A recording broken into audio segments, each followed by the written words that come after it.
पद्मा एकादशी या जिस दिन हमारे श्री ठाकुर जी शयन करते हैं, जिसको कहते हैं हरिशयनी एकादशी, तो उसकी सुंदर कथा को श्रवण करो। कहते हैं सतयुग में सूर्यवंश में मानधाता नाम का एक चक्रवर्ती राजा हुआ। वह सत्यवादी और महान प्रतापी था। वह अपनी प्रजा का पुत्रवत पालन किया करता था।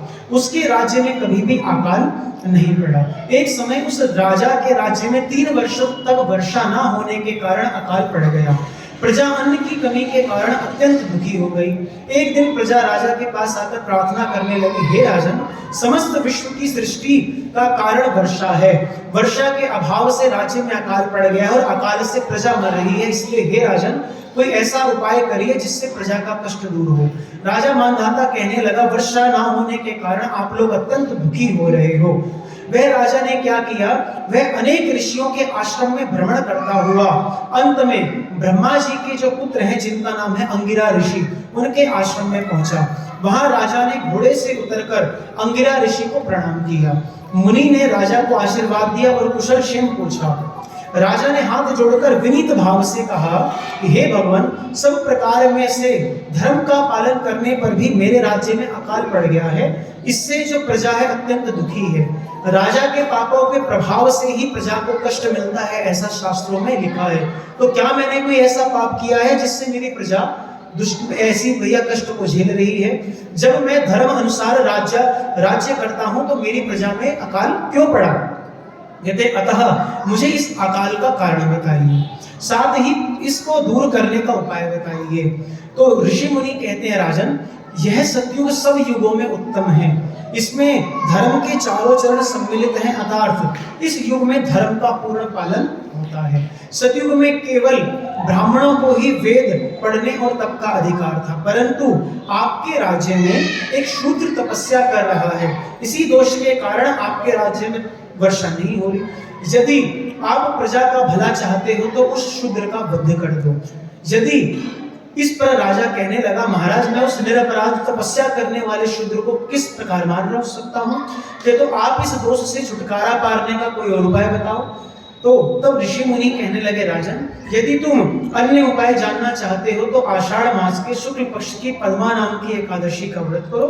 व्रत के प्रभाव से तुम्हारे राज्य में वर्षा होगी, प्रजा सुखारी पाएगी।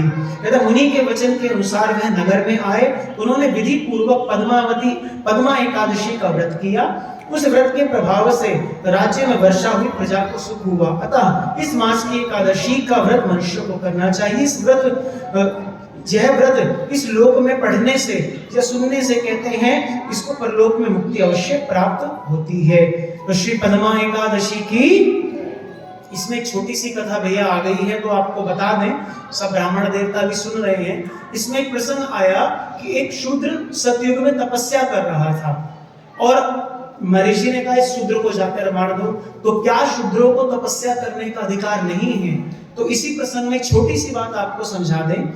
वहां पर ये, क्योंकि इसमें जो कथा लिखी गई है सूक्ष्म रूप में है, वृहद रूप से इसकी कथा प्राप्त होती है श्रीमद् वाल्मीकि रामायण में। वहां ऐसा प्रसंग आता है कि जैसे यहाँ पर तो इन राजा ने छोड़ दिया, वहां पर क्या हुआ है कि वशिष्ठ ऋषि आए हैं। उन्होंने राम जी से कहा है कि तुम्हारे यहाँ पर एक शूद्र तपस्या कर रहा है, तुम जाकर उसको मारो। और राम जी गए हैं, उस शूद्र का वध कर दिया। अब भाई, कोई तपस्या कर रहा है तो उसको कोई मारना अच्छी बात तो नहीं। तो लोगों ने कहा कि राम जी ने एक शूद्र को मार दिया और राम जी पर लोगों ने बड़े दोष लगाए। तो उस दोष का निवारण ये है कि वह तपस्या कर क्यों रहा था।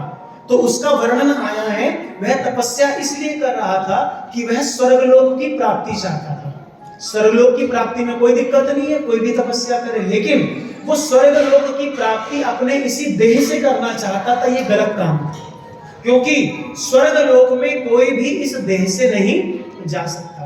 जब कोई शरीर को छोड़ता है, तभी उसे जब दूसरा दिव्य देह प्राप्त होता है, तब वह स्वर्ग लोक का अधिकारी होता है। शास्त्रों में गिने चुने कुछ ही ऐसे लोग हैं जो स्वर्ग लोक में शरीर गए हैं। जैसे अर्जुन गए थे, क्यों? वो इंद्र के अंश थे, तो अर्जुन वहां पर चले गए और वहां पर उन्होंने कौन सी एक अप्सरा का मान किया, तो 1 वर्ष के लिए वो नपुंसक के रूप में, विरहला के रूप में रहे। तो कुछ ही ऐसे 2-4 भैया शास्त्रों में हुए हैं जो इस शरीर से स्वर्ग में गए हैं, अन्यथा स्वर्ग में जाने के लिए इस शरीर को छोड़ना ही पड़ता है। इसलिए उसके द्वारा ये काम गलत हो रहा था, तपस्या तो कर रहा था, लेकिन किस लिए? कि इस शरीर से स्वर्ग में चला जाऊं। तो भगवान ने इसलिए उसका वहां पर वध किया है।